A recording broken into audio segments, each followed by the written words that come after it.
आइए अब आपको बड़ी स्क्रीन पर लेकर चलेंगे और महाराष्ट्र के चुनाव के बारे में बताएंगे और आपको यह बताएंगे कि महाराष्ट्र के चुनावी रण में सभी फ्रंट्स की क्या रणनीति है, क्योंकि चुनाव बेहद नजदीक हैं और उस चुनाव में क्या कुछ होने वाला है अब आपको ग्राफिक्स के माध्यम से बड़ी स्क्रीन पर लेकर चलते हैं। वो बताते हैं बीजेपी की चुनावी रणनीति, बीजेपी की अलग अलग क्षेत्रों के लिए अलग अलग जो रणनीति है उसके बारे में ग्राफिक्स के माध्यम से आप अब जानिए। ठीक है, तेलंगाना छत्तीसगढ़ के नेताओं को मराठवाड़ा की 46 सीटों की जिम्मेदारी है, 46 सीटों की जिम्मेदारी।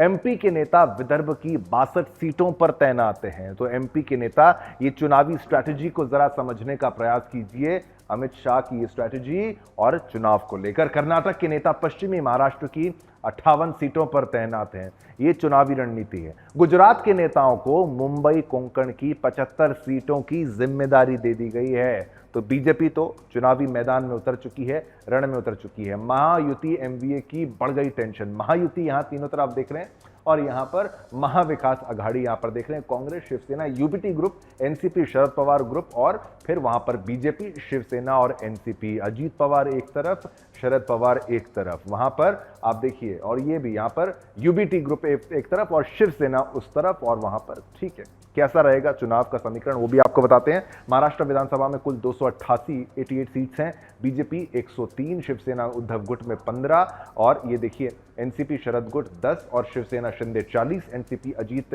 43, कांग्रेस 43, अन्य 34। ये आपको बता दें विधानसभा चुनाव सीटों का समीकरण और ये पूरे आंकड़े के, क्योंकि 288 सीटों का ये जो चुनावी रण होगा इसमें क्या कुछ खास है वो आप इससे अब आगे बढ़ेंगे। ये चलिए, महाराष्ट्र कुल बीजेपी 103 वो आपको हमने बताई। अब महाराष्ट्र में थर्ड फ्रंट भी है, परिवर्तन महाशक्ति में कौन कौन है।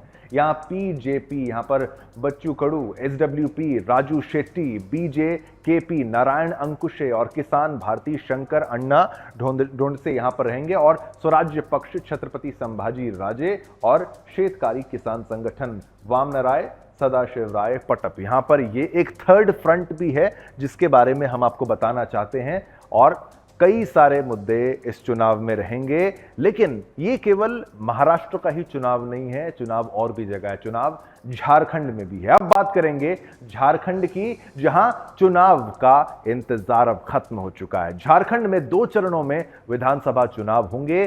13 नवंबर को पहले चरण के लिए 43 सीटों पर वोटिंग होगी, वहीं 20 नवंबर को दूसरे चरण में 38 सीटों पर मतदान होगा। तो 2 चरणों में यहां पर चुनाव होने वाला है। सुरक्षा का लिहाज देखा जाता है वहां पर 81 विधानसभा सीटों वाले झारखंड में वोटों की गिनती 23 नवंबर को होगी, सेम डे सभी की गिनती है। झारखंड में पहले चरण में 43 सीटों पर मतदान होगा, 20 नवंबर को दूसरे चरण में कुल 38 सीटों पर वोटिंग होगी। दूसरे चरण में खासतौर पर संथाल की सीटों पर वोट डाले जाएंगे। अब इस पर झारखंड की पार्टियों की क्या प्रतिक्रियाएं हैं वो आपको सुनाते हैं। झारखंड की प्रतिक्रियाएं सुनिए। देखिए, आज चुनाव आयोग ने तिथि घोषणा की है और तिथि घोषणा होने के उपरांत से ही वर्तमान सरकार की काउंटडाउन शुरू हो गई। वर्तमान सरकार हर मोर्चे पर विफल हो चुकी है, जुबा ठगे गए हैं, महिलाओं को एक तरीके से ये कहा जाए कि प्रलोभन चुनावी दृष्टि से दे करके खुद को फिर से सत्ता में आने का एक नापाक इरादे दिख रही है और राज्य में विकास कार्य बाधित है, आम नागरिक त्रस्त है, बलात्कार की घटनाओं में बेतहाशा वृद्धि, जमीन के कारोबार और जमीन के दलाली में सरकार के लोग भारी मात्रा में आम जनता के जमीनों को लूटने का काम कर रहे हैं। माफियागिरी चल रही है, कोयला की तस्करी हो रही है और ऐसे घुसपैठियों को संरक्षण दिया जा रहा है, जिससे राज्य को और राज्य के नागरिकों को आने वाले दिनों में एक बड़ा संकट का सामना करना पड़ेगा। इस तरह के नकारात्मक राजनीति के बल पर सरकार पुनः कैसे बने।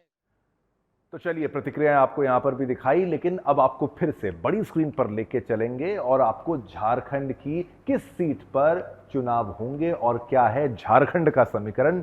झारखंड के समीकरण के बारे में भी जानिए, वो भी बेहद जरूरी है। चलिए, ग्राफिक्स तो आपको दिखाएंगे बड़ी स्क्रीन पर। विधानसभा में जेएमएम की 30 सीटें, 81 सीटों में बीजेपी की 25 सीटें, कांग्रेस की 16 सीटें, आरजेडी 1 सीट, थोड़ा और पीछे के आपको दिखाता हूं, निर्दलीय 3 सीट, अन्य यहां पर 6 सीट, तो 81 सीट्स, 81 सीटें यहां पर। JMM 30 seat, BJP 25, Congress 16, RJD 1, निर्दलीय 3, अन्य 6।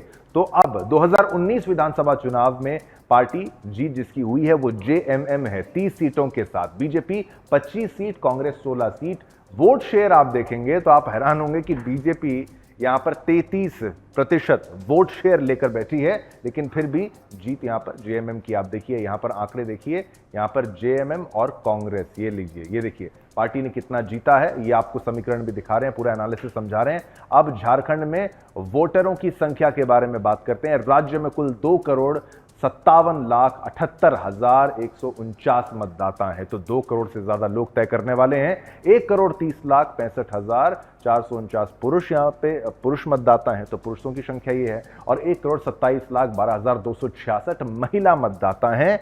तो सभी का दारोमदार है, सभी पर जिम्मेदारी है, सभी को मतदान करना है। अब आते हैं 434 थर्ड जेंडर के मतदाताओं की भी संख्या है, सभी का यहाँ पर नाम हम लेंगे, आंकड़े आपको सारे दिखाएंगे। अब देखिए, पहले 29,521 मतदान केंद्रों की संख्या, ये पहले की आपको बात बता रहे हैं, 29,521 मतदान, और अब 29,562 मतदान केंद्रों की संख्या। तो मतदान केंद्र कितने होने वाले हैं, तो ये मैनेजमेंट कितना बड़ा है आप ये सोचिए। भारत में चुनाव करना कोई आसान काम नहीं है, बहुत बड़ा मैनेजमेंट यहां पर होता है। तो झारखंड के भी आपने ग्राफिक्स के माध्यम से समझे, 2 चरणों में 81 सीटों पर मतदान, 13 नवंबर को 43 सीटों पर मतदान, 20 नवंबर को 38 सीटों पर मतदान और 23 नवंबर को होगी वोटों की गिनती।